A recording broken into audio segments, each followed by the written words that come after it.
Salut. Wow. Aujourd'hui, 1er avril. Il fait un temps pourri. Il n'arrête pas de pleuvoir. 6 degrés.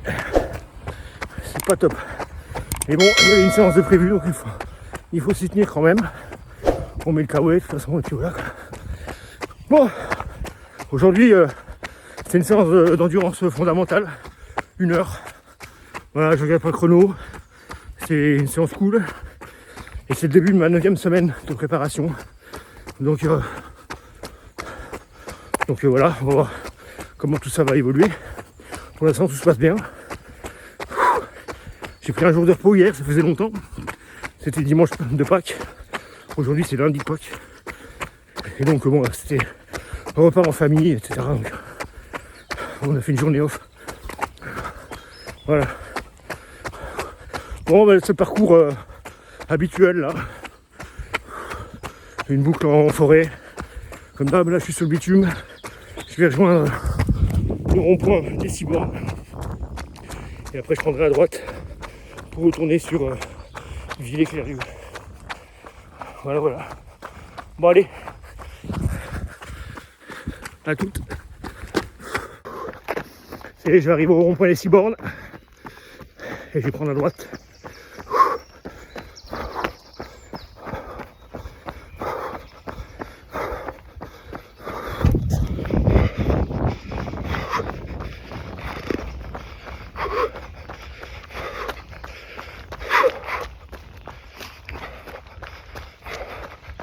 Allez, à droite.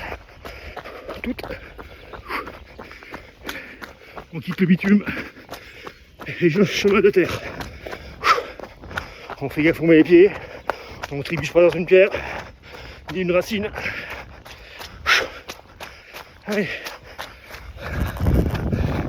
À toutes.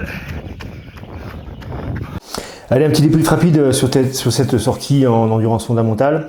Donc j'ai fait 1 heure à 5 minutes 26 du kilomètre, donc ce qui correspond à courir à 73% de ma VMA. Et donc en général, une séance en endurance fondamentale se court entre 65 et 70%. Donc là je suis à 73%, donc légèrement au-dessus de la fourchette haute.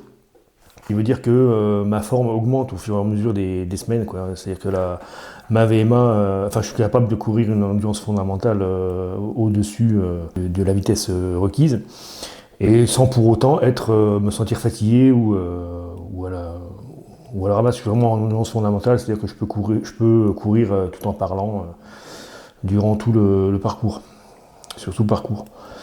Voilà, autrement, bon, au niveau de la forme, ça va. Au niveau des jambes, je me sens bien. Je vois que les séances de fractionné et puis de muscu s'encaissent bien. Je me sens plus fort et plus stable sur les jambes. Je souffre moins dans les montées, par exemple.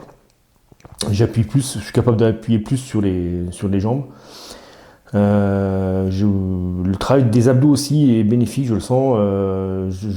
Voilà, mon tronc reste bien droit tout le temps. Je n'ai pas de déséquilibre. Je suis bien stable donc sur mes appuis grâce à une bonne tenue du tronc. Voilà. Bon, on se retrouve après-demain pour une séance de VMA qui sera de plus en plus intense. Puisque ce sera 10 fois 600 mètres. Voilà. Allez, je te dis à bientôt. Salut. Yo. Salut. J'espère que tu vas bien. Bon, moi ça va. Ça va toujours. Et aujourd'hui, donc, mercredi 3 avril 2024, c'est la séance de VMA qui s'intensifie toujours. Donc là, au programme, ce sera 10 fois 600 mètres avec une 32 pause entre les segments. 10 fois 600 mètres, donc ça fait en gros la même distance que la séance VMA de la semaine dernière, mais sur des fragments plus longs de 100 mètres. Voilà, donc ça apprend à résister encore un peu plus sans non plus se fatiguer et rallonger la distance, parce qu'on n'est pas encore à la fin de la préparation. Donc il faut se ménager et ne pas se cramer totalement. Voilà. Bon, 17 minutes 45 d'échauffement. Comme d'habitude, je rejoins la piste et on se retrouve là-bas. Allez, tchuss. Bon bah c'est mort. Bon, j'ai fait que 5 séries et là j'ai une contracture au mollet qui apparaît et fortement, assez fortement. Je ne boite pas encore mais presque. Parce que si c'est pas au droit c'est au gauche. Et décidément, là j'ai pas de chance. J'espère que c'est. Voilà, il faut passer par là peut-être pour après être tranquille, ça va renforcer le muscle. Ça fait partie de l'entraînement, je sais pas, mais je me vois mal. Donc là, du coup, j'ai arrêté 5. Je ferai pas les 10. Je sais pas comment je vais faire la séance d'après-demain, mais je le sens plutôt mal. Voilà, bah là, je vais rentrer tranquille, en marchant presque. J'espère que c'est pas un compromis encore pour le 28 avril. Mais bon, de toute façon je me dis que quoi qu'il en soit, bien sûr si je suis pas blessé, je la ferai cette course du 28 avril. Il faut bien un repère au moins. Voilà, bon allez, à plus, ciao. Voilà, je fais un petit débrief à froid ce coup-ci, malgré tout. Donc voilà, donc encore une blessure au mollet. Donc ce coup-ci, une contracture au mollet gauche, contrairement à la dernière fois. Et donc voilà, on est reparti avec des semaines de pause. Donc la dernière fois c'était 3 semaines. À mon avis, ça va être à peu près la même chose avant de vraiment recourir sans aucune douleur. Ça me contraint d'arrêter ma progression d'entraînement, encore une fois.